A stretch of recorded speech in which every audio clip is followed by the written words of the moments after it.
নমস্কাৰ বন্ধুসকল, মই দিব্যজ্যোতি শৰ্মা আৰু আপোনালোকে চাই আছে DJ শৰ্মা ইউটিউব চেনেল। আজি মই আছোঁ লখিমপুৰ জিলাৰ নাৰায়ণপুৰৰ লেটেকুপুখুৰীত অৱস্থিত মহাপুৰুষ মাধৱদেৱ জন্মস্থানত। আৰু আজি এই ব্লগটোত মোক সহায় কৰিব কৌশিক শইকীয়া, ই মোৰ লগৰে হয়, আৰু এইফালে গৌতম শইকীয়া, ইও মোৰ লগৰ হয়। এই দুইজন বন্ধুৱে আজি মোক এই ব্লগটোত সহায় কৰিব। গতিকে বলক বন্ধুসকল, ভিডিঅ'টোৰ মাজলৈ আগবাঢ়ো।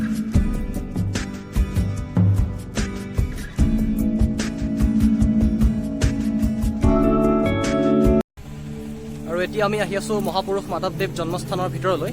এইফালে ভিতৰত যাই আৰু আপোনালোকে মোৰ পিছফালে দেখিবলৈ পাইছে, এইখন হৈছে মূল গেট।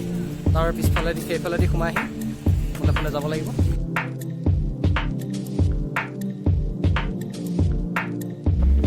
এয়া হৈছে ঐতিহাসিক লেটেকুপুখুৰী।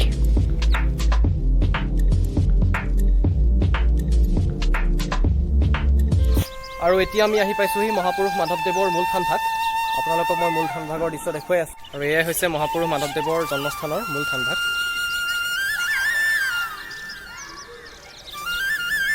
এয়াই হৈছে মূল থানভাগৰ ভিতৰৰ দৃশ্যাৱলী। আৰু এতিয়া আমি আহি ইয়াত উপস্থিত হোৱাৰ পিছত লগ পালোঁ এই থানখনৰ লগত এজন ওতঃপ্ৰোতভাৱে জড়িত হৈ থকা এজন ব্যক্তি, মাননীয় শ্ৰীযুত শোভন বৰুৱা ছাৰ। আৰু এখেতে ইয়াত সত্ৰীয়া নৃত্য, গীত বাদ্য সকলোবিলাকৰ প্ৰশিক্ষণ কৰা হয়।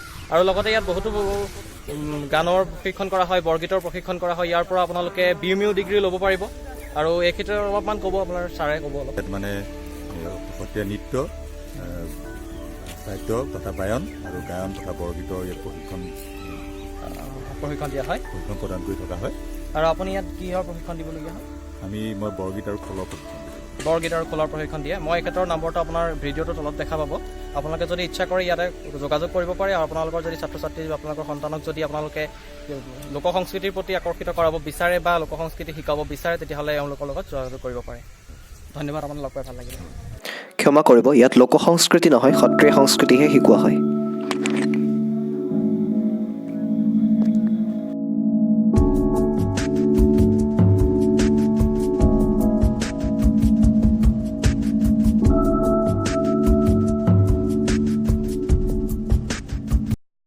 আৰু এতিয়া মই পাইছোঁহি মহাপুৰুষ মাধৱদেৱ জন্মস্থানৰ গুৰুগৃহত। আপোনালোকে দেখাই আছোঁ মই এয়া গুৰুগৃহৰ দৃশ্য।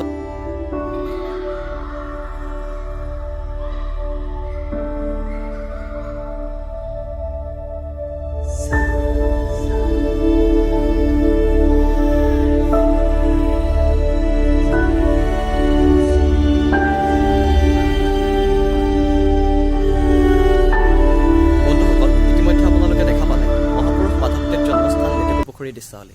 আৰু এতিয়া মই আছোঁ মহাপুৰুষ মাধৱদেৱ জন্মস্থান উজিৰটোল ৰঙাজানত। মানে কথাটো এনেকুৱা যে মহাপুৰুষজনাৰ স্মৃতিত ইয়াত দুখন থান প্ৰতিষ্ঠা কৰা হৈছিল, এখন লেটেকুপুখুৰীত আৰু এখন ৰঙাজানত। আৰু ইতিমধ্যে আপোনালোকে যিখিনি ভিডিঅ' দেখা পালে সেয়া হৈছিল লেটেকুপুখুৰী থানৰ। আৰু এতিয়া মই আপোনালোকক যিখিনি দৃশ্যাৱলী দেখুৱাবলৈ গৈ আছোঁ, সেই গোটেই দৃশ্যাৱলীখিনি হৈছে মহাপুৰুষ মাধৱদেৱ জন্মস্থান উজিৰটোল ৰঙাজানত। গতিকে বলক বন্ধুসকল, ভিডিঅ'টোৰ মাজলৈ আগবাঢ়ো।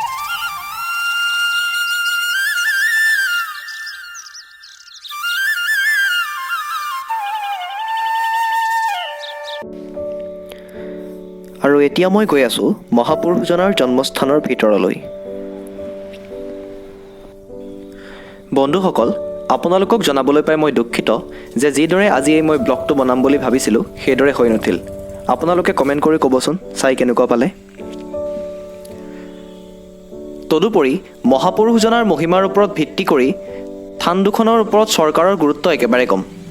শেহতীয়াকৈ অলপ গুৰুত্ব প্ৰদান কৰা দেখা যায় যদিও কাৰ্যকৰীভাৱে সেয়া একেবাৰে লেহেমীয়া।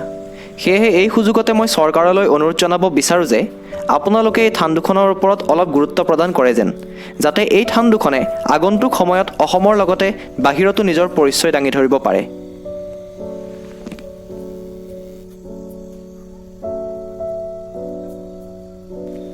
আৰু এয়া হৈছে গুৰুজনাৰ মূল নামঘৰ ভাগ।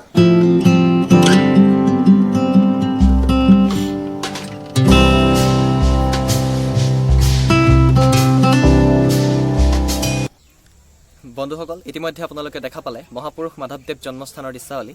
আৰু যদি ভিডিঅ'টো ভাল লাগিছে, লাইক, কমেণ্ট, শ্বেয়াৰ, ছাবস্ক্ৰাইব গোটেইকেইটা কৰিব। ধন্যবাদ।